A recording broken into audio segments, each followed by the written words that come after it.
जी, नसीम शाह को भी गया एक किस्म का 20 मिलियन का फाइन, मतलब 2 करोड़ रुपए का फाइन। पाकिस्तान की हिस्ट्री में इतना फाइन नहीं हुआ, इसके ऊपर भी बात करेंगे। और फ़खर ज़मान भी गया।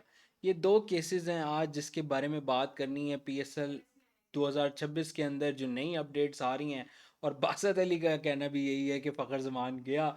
एविडेंस सामने है, साफ एविडेंस है। और इनके ऊपर भी इन आएगा। आप देखते हैं नसीम शाह से ज़्यादा भारी जुर्माना इन पे पड़ता है या इन पे पड़ता है। तो जी, नसीम शाह की भी थोड़ी सी पहले बात कर लेते हैं। 20 मिलियन का फाइन पीसीबी ने ठोक दिया है नसीम शाह के ऊपर। और नसीम शाह ने इसके ऊपर रिएक्ट भी कर लिया और गिल्टी भी फाइंड आउट हो गए हैं।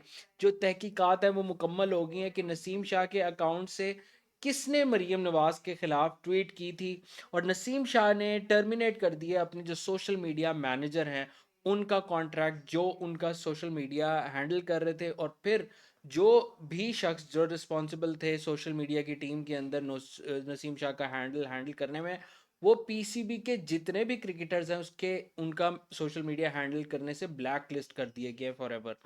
तो उन्होंने अपने उसका टर्मिनेट भी कर दिया और ब्लैक लिस्ट भी कर दिया।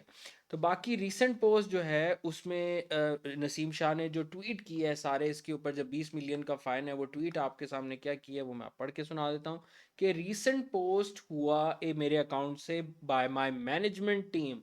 मतलब वो एडमिट कर रहे हैं कि उनके टीम मेंबर में, मैनेजमेंट की टीम मेंबर ने ही वो ट्वीट किया। और does not reflect my views. I take full responsibility for my platform and have implemented the necessary changes by termination, इससे मुराद है। To ensure this does not happen again, I sincerely apologize to everyone affected by this misuse of my platform. तो ये कहना था। Main बात इसका लुब्बे लुबाब ये है कि इनके ही किसी टीम मेंबर ने वो ट्वीट किया था। अब वो जाहिर सी बात है पॉलिटिकल व्यूज़ उन्होंने अपने शेयर कर दिए नसीम शाह के अकाउंट से कि इसको रीच ज़्यादा मिलेगी, कंट्रोवर्सी होगी। लेकिन सफ़र जो है वो नसीम शाह को करना पड़ा। जाहिर है उसकी रिस्पॉन्सिबिलिटी है कि वो मेक श्योर करे कि जिस भी टीम मेंबर को वो असाइन कर रहे हैं अपने सोशल मीडिया प्लेटफॉर्म पे, वो उसका मिस यूज़ ना करे। और यह अब उन्होंने जाहिर सी बात है अपना ओपिनियन शेयर कर दिया है। मेन सोशल मीडिया को भी वो से सोशल मीडिया के जो मैनेजर थे उनको फायर कर दिया है। और अब बात करते हैं जी फ़खर ज़मान ने। फ़खर ज़मान का जो केस चल रहा था वो यही था कि लाहौर कलंदर्स के ऊपर बॉल टैंपरिंग का बड़ा ही सॉलिड किस्म का इल्ज़ाम लगा हुआ था। लेकिन फ़खर ज़मान साहब ने, ये देखे जी अब्दुल रऊफ़ खान क्या कहते हैं, ये ट्वीट पढ़ें आप।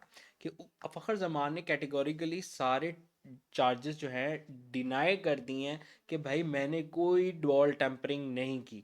और मैच रेफरी जो रोशन महमना जो है उन्होंने कहा कि हम डिसाइड करेंगे आपकी फुटेज देखने के बाद, बॉल को क्लोजली मॉनिटर करने के बाद, कि बॉल टैंपर हुआ है या नहीं हुआ। और अब जो है कुछ ही लम्हों में, हो सकता है जब मैं वीडियो ये बना रहा हूँ इसी वक्त कोई बयान आ जाए, लेकिन अभी तक कोई बयान नहीं आया कि भाई उसके ऊपर कितना फाइन होगा। जहां तक नसीम शाह की पिछली बात की जाए, उसके ऊपर ईएसपीएन क्रिक इन्फो वालों ने ये बात लिखी है। ये देखिए 20 मिलियन फाइन मरीम नवाज के खिलाफ जो इन्होंने ट्वीट की थी, उसके ऊपर ये लिखा है कि इससे बड़ा फाइन आज तक नहीं हुआ कभी भी किसी भी पाकिस्तानी प्लेयर को। और ये देखे ना कि जैसे 2 days after peace statement and slapped with 2, इतना फाइन आज तक कभी भी इतने किसी भी प्लेयर को नहीं हुआ। कि ये पहली लाइन ही has been hit with believe is to be the largest fine in Pakistan cricket history. तो मतलब अब एक तो ये फाइन नसीम शाह को पड़ गया मरीम नवाज की ट्वीट से। लेकिन हम बात कर रहे थे इसकी फ़खर जमान वाली बात की, कि उनकी तरफ से तो उन्होंने डिनाई कर दिया है। तो इसकी भी साथ साथ बल्कि इसकी एंड में बात कर लेंगे हम, ये जो सिकंदर रजा वाला केस है, क्योंकि अभी फ़खर जमान की बात ज़्यादा इंपॉर्टेंट है। कि जो बॉल टैंपरिंग फ़खर ज़मान का है उसके अंदर वो 1 या 2 मैचेस के लिए उनके ऊपर बैन भी लग सकता है।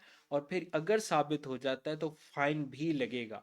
और फिर काफ़ी डिफरेंट क्रिकेटर्स हैं, उनकी भी कुछ ओपिनियन है, वो भी मैं इस वीडियो में साथ साथ शेयर करूंगा कि उनका क्या कहना है फ़खर ज़मान की इस कंट्रोवर्सी के बारे में। जैसे कि कामरान अकमल है, उन्होंने कहा भाई सिर्फ फ़खर ज़मान के ऊपर फाइन या उनको बैन नहीं होना चाहिए, Captain Shaheen and Haris Rauf are also responsible for ball tampering. They can face a ban as well. तो ये कहना है कामरान अकमल का कि उनके ऊपर भी बैन लगेगा। लेकिन ये बात तो मेक श्योर हो जाती है कि अगर बॉल टैंपरिंग साबित हो जाती है तो जिसने की है उसको फाइन होगा। और हो सकता है शाहीन को हो जाए, थोड़ा सा कि भाई उसकी रिस्पॉन्सिबिलिटी थी अपने प्लेयर से। लेकिन ये बात तो कंफर्म है, अगर बॉल टैम्परिंग हुई है तो शाहीन की इजाज़त या शाहीन से मशवरे के बगैर नहीं हो सकती। ये कोई इतना बड़ा फ़खर जमान भी नहीं है कि भाई वो अपने ही बिहाफ पे जनाब टीम के लिए वो बॉल टैम्परिंग करे। इसके अंदर ऑब्वियस सी बात है मिली भगत होती है। जैसे कि इस सिचुएशन में आप इन तीनों बंदों को देख सकते हैं, ये खिचड़ी पका रहे थे जिसमें शाहीन भी साइड पे हंस रहा था, और बॉल टैम्परिंग लाइव कैमरा के ऊपर हुई मैच जीतने की चक्कर के अंदर। और अब ये साबित होता है नहीं होता तो इसके अंदर आपको पता चल जाएगा। अब सलीम खालिक जो है एक जर्नलिस्ट है, वो क्या कहते हैं, in just 2-3 seconds what did Fakhar Zaman do to the ball that officials are now considering banning him. कि ऐसा उन्होंने क्या किया 2-3 सेकंड के अंदर कि जनाब वो लोग इसको बैन करने का सोच रहे हैं। The senior cricketer knows very well कि cameras are constantly on players during a match, so why would we make a such a mistake instead of rushing, a proper investigation should be conducted before making any decision. तो उनका simple ये कहना है कि भाई फ़खर जमान ने कुछ भी नहीं किया, वो पागल नहीं है इतना। लेकिन भाई एम्पायर भी पागल नहीं है कि बॉल की अगर कंडीशन बिल्कुल भी चेंज नहीं हुई तो वो जनाब साहब इसके ऊपर बैन लगा देंगे या बॉल चेंज कर देंगे इतने क्रूशल मोमेंट के ऊपर।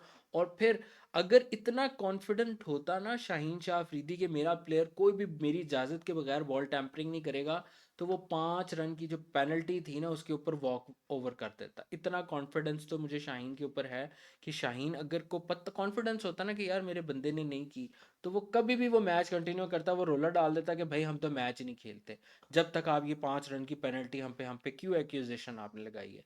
ये बात प्रूव करती है कि जब उसने 5 रन की पेनल्टी एक्सेप्ट की, इसका मतलब ये है कि उनके टीम में से किसी ने खिचड़ी पकाई है।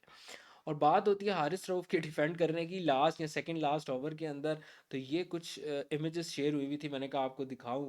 कि एक तो कल ये मैच हुआ कि जनाब 14 रन करने थे, वो 5 रन की पेनल्टी हुई, 9 रन रह गए, 2 बॉलों में मैच खत्म कर दिया इंडिया के खिलाफ। 12 रन चाहिए थे 3 बॉलों में, वो यूएसए के खिलाफ मैच इसने बढ़वा दिया था। फिर ये इधर से 10 रन चाहिए थे 5 बॉलों पे, वो भी इसने बढ़वा दिया था। फिर 8 बॉलों पे 28 रन चाहिए थे जिस पे विराट कोहली से इसने 2 छक्के खाए थे। तो हारिस रऊफ आपको सलाम है। और फैसल अफरीदी जो एम्पायर हैं जिन्होंने 5 रन की पेनल्टी अवार्ड की थी जो फ़खर जमान वाली बॉल टैम्परिंग की, उसके ऊपर आपका क्या ख्याल है कि क्या वर्ड आप कहना चाहेंगे? बाकी फ़खर जमान पे मुश्किल जो है वो फंस गए हैं क्योंकि बोर्ड ने जो है बैल टैम्परिंग पे फ़खर जमान के ऊपर लेवल 3 के चार्जेस लगा दिए। तो अब लेवल 3 की इन्वेस्टिगेशन इनके ओपी, और अगर if found guilty then he will be punished accordingly. Abdullah, ये एक ट्वीट आई थी, मैंने कहा था इन तीनों के बारे में क्या ट्वीट आई है आप लोगों के साथ से। बासित अली कह रहे हैं it's over for Fakhar Zaman since the evidence has come out, I am sure that he will B find a huge amount. Kamran ने कहा कि भाई सिर्फ एक पे नहीं तीनों के ऊपर होना चाहिए। तो ये तीनों मैंने आप लोगों के सामने साथ खड़े कर दिए हैं।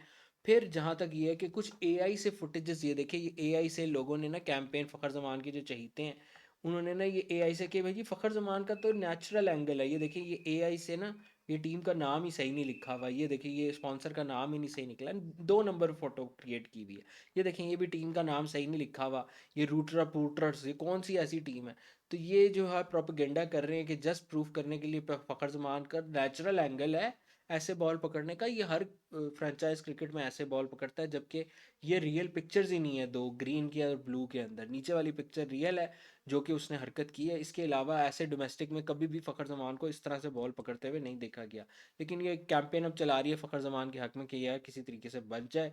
तो अब फ़खर जमान को बॉल टैम्परिंग के चार्जेस फेस करने पड़ेंगे। और दूसरा केस जो था सिकंदर रज़ा का, वो उसके बारे में मैंने कल भी वीडियो में बताया था कि उनके ऊपर एक्यूजेशन थी कि उन्होंने सिक्योरिटी ब्रीच किया, जबकि उन्होंने प्रेस कॉन्फ्रेंस में बात बता दी कि भाई मेरे कोई दोस्त थे, 19 साल पुराने दोस्त थे, और वो मेरे क्रिकेट के बैट लेके आ रहे थे, तो इसलिए मैंने शाहीन को रिक्वेस्ट की थी। शाहीन ने अपनी मनबाजी नहीं की थी, मनमर्जी नहीं की थी। तो वो उन लोगों को, उन 4 लोग जो प्रोटोकॉल ब्रीच करके सिकंदर रज़ा और शाहीन से मिले थे, वो सिकंदर रज़ा के जानने वाले थे और वो बैट लेके आए थे।